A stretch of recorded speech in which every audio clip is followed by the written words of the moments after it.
Hi, Francesca. Hi, Francois. So we've been talking about European Green Deal, the fact that the European Union wants everything safer, cleaner, greener, more circular.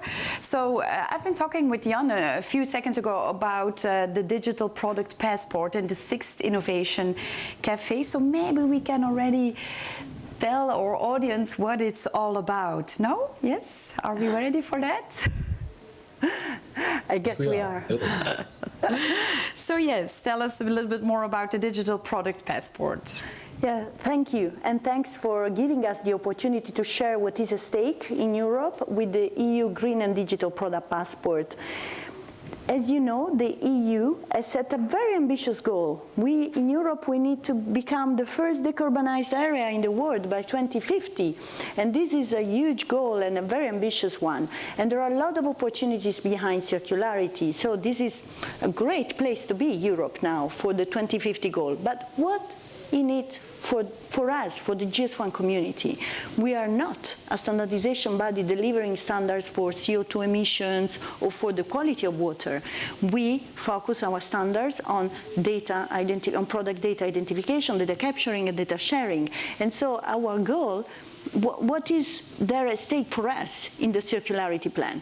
Well, the point is that one of the pillars of the circularity plan that the European Union is writing while we speak, because this piece of legislation will be out by the spring next year, so they are really writing the rules while we speak.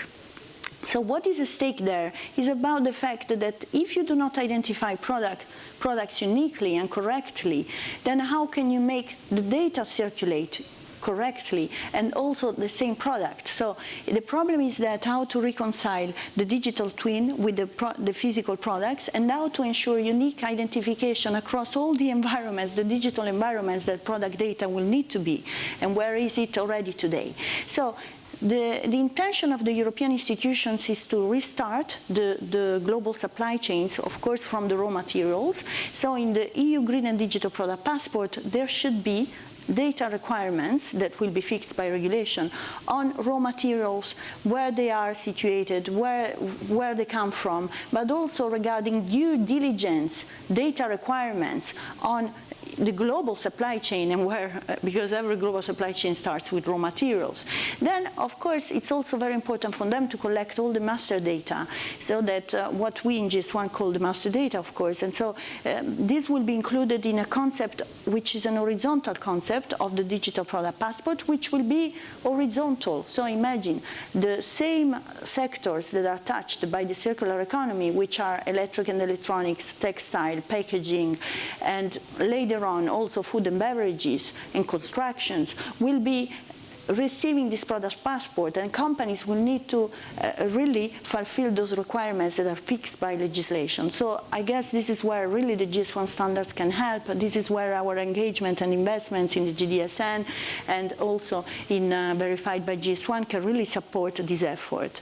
Then it's not just raw materials data and master data, it's also track and trace data. So it's important, of course, for the consumers today also to be able to understand if the product is greener, what does it mean? Where not just the raw materials come from, or what's the journey that the product has been doing, and from where am I acquiring this product, and also not just for the green elements, but also for the digital ones. So this will be a journey that will accompany, a data journey that will accompany the real product journey all along supply chains. So just one last comment is the fact that this will impact companies at global level, because of course supply chains are global, and if the EU is putting requirements at European level, this will of course require companies to look at the entire global supply chain and share this data in the way that has been that will be mentioned by the EU in the spring. So this is what is at stake, but GS1 is there to support. It's really about our identification rules, the data capturing and the data sharing. Mm-hmm.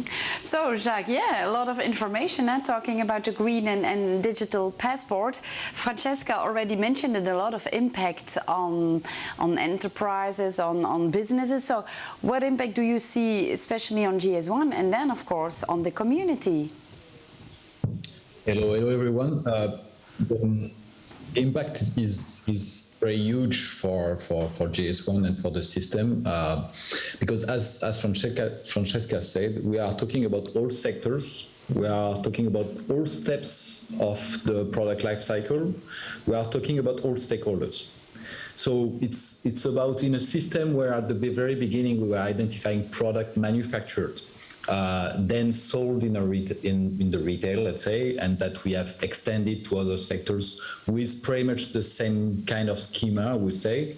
Now it's really the whole supply chain. So it will start from raw materials, from extraction of raw materials, to manufacturing, to retail, to consumption. And the new concept also coming is after consumption.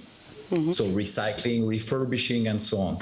So all this challenge, all this cycle is a huge impact because it means that the GS1 system has to be extended to a larger ecosystem, and extending in the way it's in all the rules. We have to, let's say, work with the stakeholders to make sure that we have all the rules. Today, I'm not sure that we have fully the rules to identify a refurbished product, for instance. Do we have the data model to identify raw materials? How do we identify raw materials? Should be let's say, identifiers from the extractor or the same identifier? At the end of the day, a raw material is a raw material. So this is the same for everyone. There is no difference at the basis. So there are many questions like this that are at the center of the GS1 system that will impact us and then our ecosystem.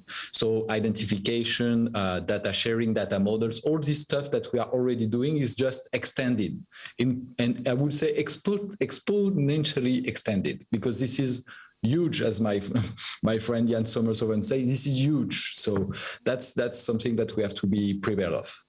Yes, so, but honestly, Francois, we are here, we are organizing and having this forum to help the community and all those people who are watching. So very briefly, how can the members prepare for the future?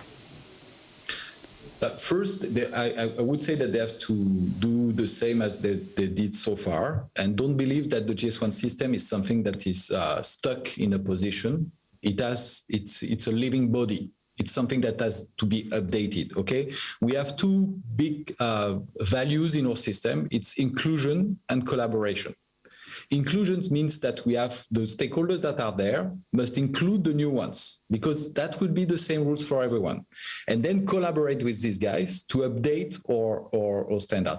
We have done this in the healthcare system. We've seen this with Ulrike. I mean, that was, let's say, rules for the retail. And we have been able, with these new stakeholders, to adapt this to the healthcare sector. We have to do the same, more or less the same as we did, but the content is pretty large, and don't believe that what we have today is enough. And we have to work with the whole community to define these rules and apply these rules in a more and more ecosystemic way, I would say.